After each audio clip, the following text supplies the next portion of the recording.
Eu fiquei com uma dúvida sobre essa parte de pool de liquidez, porque assim, você falou que você pode montar o seu próprio pool de liquidez, ou você pode entrar num pool de liquidez que já é maior, né? Então vamos supor o pool de liquidez de Bitcoin e Solana, que foi o exemplo que você deu. A gente está num protocolo que tem vários pools de liquidez. Como funciona essa prioridade de execução? Porque, por exemplo, você tem o seu pool de Bitcoin e Solana e eu entrei num outro pool de Bitcoin e Solana. A gente programou talvez as mesmas faixas de execução, tanto de compra e de venda. Como é que funciona a execução? O seu vai ser executado primeiro que o meu, por quê? Pelo tamanho do pool? Como é que funciona isso? Não, na realidade, imagina como se depois que o pool de um par de ativos está criado na rede, né, na corretora, ele é o mesmo para todo mundo. Para todo mundo, é um único pool. É um único pool para todo mundo, entendeu? Aí você pode programar as faixas internas. Aí dentro dele você programa os preços da área de negociação que você quer participar, como a gente explicou aqui mais cedo. Que é quase um pool dentro do pool, entendeu? Entendi. Porque se você quiser bater só no 103.244, vai ficar só lá você. Agora, por exemplo, existem também diferenças que acontecem, por exemplo, né? Você pode montar uma casa de câmbio e dizer assim, uma pool, né? E dizer, minha taxa aqui eu cobro 0,3%. Aí ele pode chegar e dizer assim, não, peraí, eu quero abrir uma casa de câmbio aqui, eu quero cobrar 0,25. E aí o que acontece? O mercado, ele busca eficiência. Então, as rotas das corretoras todas, elas vão buscar eficiência. Então, quando um agregador vai trazer o melhor swap para o cliente final lá na ponta, que é a melhor troca que ele vai receber ali pelo ativo que ele quer trocar, né? O agregador pesquisa quem é que tem a taxa mais eficiente. Então, se você tem uma taxa mais barata do que ele, você vai conseguir entrar na rota com o tamanho da sua liquidez. Então, vamos dizer que o trade, né, é maior do que o que tem a tua liquidez. Aí ele vai usar a tua liquidez e depois ele vai passar para dentro. Mas aí tem as loucuras, né? Tipo, quando o Trump lançou a loucura, o meme dele, imagina que não existia nenhuma pool. A pessoa que lançou a pool, só que teve gente que lançou a 5%. É 5%, mano. Então imagina um volume de 100 milhões a 5%. Imagina tu tradando, tu ganhando taxa 5%. Imagina que você tem um volume de... Vamos imaginar, começou agora. Isso é muito interessante. Começou agora. Então, de repente lançou um token que não tinha, e alguém chegou lá, ganhou os tokens, as pessoas ganharam, compraram, e aí ele botou lá para prover, e a 5%.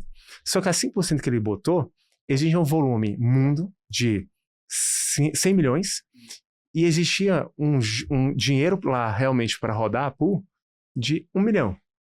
Então quer dizer que a cada transação você faz 100 vezes, porque você está fazendo 100 vezes a demanda, entendeu? Cada milhão ali está rodando 100 vezes porque a demanda são 100 vezes. Então o yield vai para o espaço. Vai para o espaço.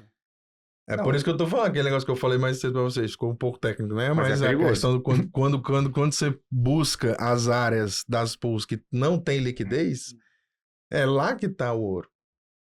Só que as pessoas se assustam. Como que você mede o risco disso aí? Porque, tipo, a gente vê...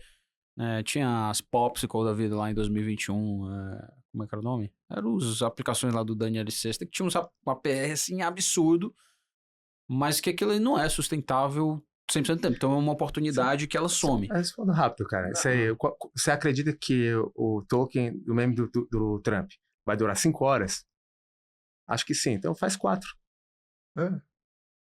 É isso que você olha na hora de você vê liquidez. Você vê o volume. Esse é red flag, assim. Você estuda, né? Se faz sentido. Se acha que vai ser se vai existir uma demanda mundial disso, ou local, ou o que for. Vê o volume explodir. Você tem vários indicadores, né? Cara, olha o tamanho do volume para do tamanho de liquidez. Olha quem é a pessoa que está lançando. Olha. E assim, tudo bem. Mesmo que seja uma coisa que não vai viver muito, mas quanto ele vai viver? E qual é o histórico dessas coisas que não vivem muito, né? Então, ele virou especialista, então ele consegue identificar bem, né? Como quem está no mercado consegue identificar, mas ele que está realmente ali com a comunidade dele ali, tipo, estudando isso, eles conseguem ver coisas que às vezes ninguém vê, né? Assim, com o passar do tempo, você fazendo isso rotineiramente, assim, corriqueiramente, você percebe que existem momentos do mercado, assim, eu até falo pra galera, deu pra ver que o mercado ia cair antes de ele cair. Só por causa do volume das pools. Então, como você forma mercado, você está olhando, na prática, o volume do que está sendo negociado nas coisas mais randômicas que tem. Então, o interesse, né? Você pode ver como está a liquidez em DeFi antes de você... E o interesse, né? A demanda, como é que está a demanda, como é que está o apetite a risco, entendeu? O apetite a risco da galera. Sobre isso aí, né? Porque o que tem em cripto é interesse por especulação, né? Então, quero tentar ganhar dinheiro nesse movimento de apetite para o risco, e aí o cara vai tentar capturar essa oportunidade. Porque a demanda não é o RSI, entendeu? Mas... só que na exchange você vê o RSI pela compra e venda. Na pool de liquidez você tem o dado real, porque você está vendo. O volume. Só quem vê na exchange, teoricamente, vê para trás. Vê para trás. Né? No DeFi você vê ao vivo. Né? Essa é a beleza da parada. Era isso que eu queria perguntar. Tipo, eu acho que talvez a resposta seja não, mas existe alguma época mais atrativa do que outra para você prover liquidez? Tipo, fazer pool de liquidez? Não, vamos dizer... Porque, óbvio, você tem menos liquidez, vai ter um yield maior, mas... Não, vamos fazer o seguinte, ó. Pool é um instrumento, certo? Andar de bicicleta, tem época melhor para você andar de bicicleta? Não. É andar de bicicleta. Então, pool é do mesmo jeito, certo? Você pode formar mercado de, por exemplo, Bitcoin com dólar. Você pode passar o ano todo, 2 anos, 5 anos, 10 anos fazendo isso e com a mesma pool, sem desmontar ela. Tá ligado? Então, Bitcoin com dólar, Solana com dólar, você pode ir fazendo várias, né? Acho que ele perguntou mais no sentido de ser mais rentável, né? Agora, as mais rentáveis, né? As que são o high yield, vamos dizer assim, onde tem o yield hacking que eu chamei, né? Lá atrás, é exatamente a questão de você procurar as que têm menor liquidez, né? Então, quanto menor a liquidez, como eu estava falando para vocês, maior a capacidade dela ter um retorno no curto prazo. Por quê? Porque o volume, a gente ganha taxa acima do volume.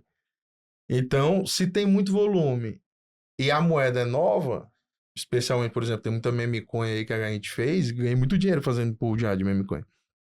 Então, você por exemplo, você deposita numa pool de meme Solana e uma meme coin qualquer, certo?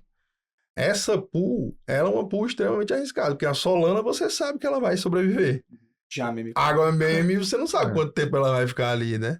Então é aí que tá o critério da parada. Você tem que ser sagaz o suficiente para entender que você tem que entrar e sair quando você tá fazendo essas movimentações de curto prazo. Tem um ponto interessante que para responder, quando o mercado está mais aquecido, teoricamente tem mais volume de compra. Então, assim, realmente quando o mercado está mais aquecido, quando tem mais atenção no mercado, teoricamente tem mais oportunidade, né? Mas não quer dizer que quando o mercado não está desaquecido, não tem oportunidade, né? Existe um mercado muito grande para stable, né? Mas por agora... isso que eu estava dizendo. Agora eu acabei de mostrar, pô. O SDT com o SDC pagando 60% do ano. Loucura. Tipo... 60% do ano. E às vezes, tipo, mas é importante falar que mesmo quando é dólar para dólar, quando são em redes novas, existe um risco da rede, que é o risco de crédito da rede, né? Ela pode ser hackeada e tal. Mas existe também, você pode fazer dentro de redes muito grandes, né? Dentro da Ethereum, né? Ethereum para Ethereum. Então, existe a forma de, lógico que o yield vai baixar um pouco. Porque tem mais gente formando. E tem menos risco. E você está sendo recompensado pelo risco. Exatamente. Que você tá mais liquidez. A eficiência de mercado, né? No final das contas, é liquidez, pô. Entendeu? O yield não é ruim na rede Ethereum em detrimento da outra ser maior. É porque tem mais liquidez na rede Ethereum, então ele acaba diminuindo. Então, se você tem mais dinheiro, você consegue ter mais segurança fazendo uma pool na rede Ethereum, mainnet principal ali, do que numa rede aleatória qualquer.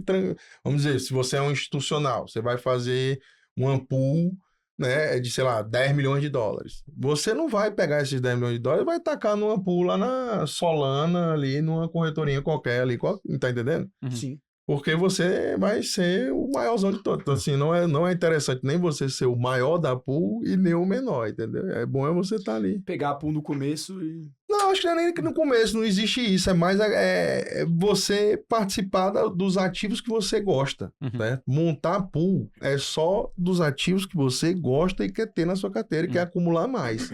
Você quer aumentar mais a quantidade daquele ativo? Monta uma pool, que é a melhor estratégia que tem. Não, legal. Tem um risco, né, quando você está provendo liquidez, que é o impermanent loss. Vocês podem explicar para o pessoal o que é isso? É muito simples. Se você comprar, por exemplo, Ethereum a $3.000 e ele cair para 2.500, você está no impermanent loss até que ele volte acima dos $3.000. Pronto, é isso. O impermanent loss é sempre ligado a algo, né? Então, o impermanent loss é ligado ao dólar, nesse caso. Você está comparando o valor em dólar. Então, se você está olhando para o dólar e tu comprou um Ethereum, tem um Ethereum, mas o valor em dólar caiu. Então, você tem um impermanent loss, que é uma perda impermanente. Porque se você não vendeu. Então, se ele bate e volta, quer dizer que você ganhou a taxa, além do preço que acumulou, né? Se o pessoal fala, por exemplo, você comprou o dólar Ethereum a $2.000 e ele caiu para 1.800. Então, você ganhou taxa caindo. Mas quando ele vai para 2.200, você ganhou, além da taxa caindo, subindo, você ainda ganhou mais 200, além das taxas, entendeu? O impermanent loss, ele é exatamente isso que eu falei, velho. Você comprou o Ethereum a 3.000, ele foi para 2.500, você tá no impermanent loss de 500 ali, aguardando ele voltar para 3.000 para você zerar o seu impermanent loss. Na pool funciona do mesmo jeito. Né? Você montou a pool com o Ethereum 2.500, ele caiu para 2.200.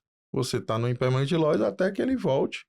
Aliás, se por exemplo, você colocou a sua casa de câmbio com um range, por exemplo, assim, o Ethereum 2.500, o preço dele agora atual, você colocou de 2.500 a 2.000. Se ele baixar dos 2.000, que é o teu preço mínimo da tua pool, tu começa a entrar no IL. E para tu sair do IL, tu tem que esperar ele subir do teu preço mínimo. Ou seja, entrar na tua faixa de novo. Então, você fica no IL enquanto ele entrou na sua faixa e saiu e não voltou. A partir do momento que ele volta, você zera o impermanent loss e você, né, fica totalmente livre disso. Então, isso é muito interessante que no mercado cripto muita gente se desespera quando a pool sai do range, né? Acho que, eu errei, eu perdi. Não é assim que funciona. Você só tem que dar tempo ao tempo se você acreditar naquele ativo, logicamente, né? Então, se você está numa pool de Solana com Bitcoin, vai ter momentos que o Bitcoin vai estar acima, vai ter momentos que a Solana vai estar acima. Então, você vai estar entrando e saindo dentro da faixa. Só que o ideal é que ao longo do tempo você se mantenha dentro dela, que é ali que você vai ganhar as taxas. É interessante, né? Isso que ele falou também, porque o que ele falou é a realidade. Você tem que estudar o ativo. Porque se você acha que o preço variou, mas o valor não, então faz sentido você estar posicionado. Né? Porque em cripto tem muito essa questão. A gente fala muito de preço e valor. O fato de a pessoa estar posicionada, independente da volatilidade, né? Porque as pessoas falam de volatilidade como se fosse risco. E volatilidade não é risco, não é. Né?